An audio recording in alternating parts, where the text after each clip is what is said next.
एक गांव में एक साहूकार अपने परिवार के साथ रहता था। परिवार में उसकी पत्नी, एक बेटी और एक बेटा था। शानदार बंगला, नौकर चाकर, गाड़ियां और सब शानो शौकत का सामान था उसके पास। गरीब लोगों को बहुत ज्यादा सूद यानी ब्याज पर कर्जा देना उसका धंधा था। अक्सर लोग तंगी के दिनों में या किसी त्योहार या ब्याह शादी के मौके पर उस साहूकार से कर्जा ले लेते थे। जब फसल अच्छी होती तो थोड़ा थोड़ा करके उतारने लगते, लेकिन जिस वर्ष सूखा पड़ता तो कर्ज तो छोड़ो, गांव वाले सूद तक नहीं दे पाते थे। इसी का फायदा उठा वो साहूकार उनकी जमीनों पर कब्जा कर लेता, कब्जा कर उन्हें बेच देता और खूब पैसे कमाता। इस धंधे में उसका बेटा भी उसकी मदद करता। दोनों बाप बेटा हर समय किसी न किसी गरीब की जमीन हड़पने की योजना ही बनाते रहते। एक दिन शहर से एक व्यापारी आया और साहूकार से गांव में जमीन खरीदने की इच्छा बताई। साहूकार की खुशी का ठिकाना ना रहा। घर बैठे बिठाए जमीनों का ग्राहक मिल गया। साहूकार ने उस व्यापारी को बहुत सी जमीनें दिखाई जो उसने कर्जे के बदले गांव वालों से हथिया ली थी, लेकिन उस व्यापारी को कोई भी जमीन पसंद ना आई। गांव में मते हुए व्यापारी को एक जमीन का टुकड़ा पसंद आया। उसने साहूकार से उस जमीन के बारे में पूछा तो साहूकार सोच में डूब गया।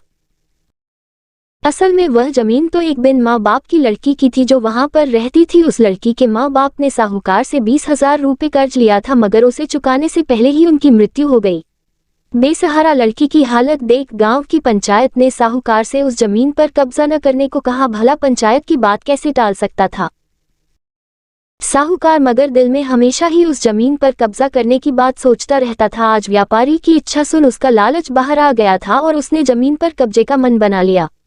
कर्जे के सारे कागज ले वह उस लड़की के घर पहुंचा और कर्जा वापस करने की बात कही। जब लड़की ने अपनी दुर्दशा बताते हुए और समय मांगा तो साहूकार ने कब्जा करने की धमकी दी। कब्जे की धमकी सुन वह लड़की पंचायत के मुखिया के पास गई और उसकी जमीन को बचाने की दुहाई लगाई। सारे गांव में यह बात आग की तरह फैल गई कि साहूकार उस बेसहारा लड़की की जमीन पर कब्जा करने वाला है। ये बात उड़ते उड़ते साहूकार की बेटी के कान में पड़ी। अपने पिता के लालच की बात सुन उसके मन में बहुत दुख हुआ। उसने अपने पिता से इस बारे में बात करने की कोशिश की, लेकिन साहूकार को तो सिर्फ बहुत बड़ा मुनाफा ही दिख रहा था। उसे बेसहारा लड़की की दुर्दशा या अपनी बेटी की निवेदन का कोई असर न हुआ और उसने उस जमीन पर कब्जे का ऐलान कर दिया। साहूकार की बेटी ने भी जिद पकड़ ली कि उस लड़की की जमीन पर कब्जा न होने देगी, पर अपनी एक न चलती देख उसके दिमाग में एक योजना सूझी। अगले दिन सुबह सुबह वह बेसहारा लड़की और उसके साथ 2 लोग साहूकार के घर पहुंचे और कर्ज की 5,000 की किस्त दे दी। साथ में ये भी कहा कि 3-4 महीनों में कर्ज के बाकी रुपए भी उन्हें मिल जाएंगे। रुपया देने के बाद रसीद ले सब चले गए। चूंकि अब किस्त मिल गई थी इसलिए पंचायत ने भी कब्जा नहीं करने दिया। साहूकार बहुत परेशान था कि आखिर उस लड़की के पास इतना सारा रुपया कहां से आया। कल तक तो वह दाने दाने को तरसती थी और आज 5,000 रुपया दे गई। कुछ भी ना समझ आने पर उसने गांव वालों से भी पूछताछ की, लेकिन कोई भी रुपयों के बारे में नहीं जानता था। कुछ दिनों बाद वह लड़की फिर 2 गांव वालों के साथ आई और कर्ज की बाकी रकम चुकाकर रसीद और कर्ज के सारे कागज ले लिए।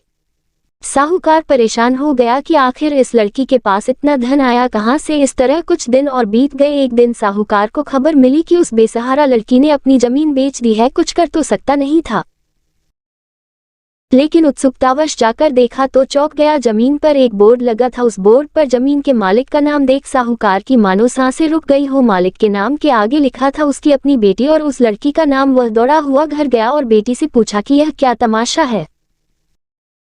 तब उसकी बेटी ने उसे बताया कि उस गरीब लड़की की मदद के लिए उसने अपने सारे गहने बेच डाले ताकि उसकी जमीन आपके कब्जे से बच सके, लेकिन जमीन आपसे छुड़ाते ही उस बेसहारा लड़की ने उदारता दिखाते हुए आधी जमीन मेरे नाम कर दी।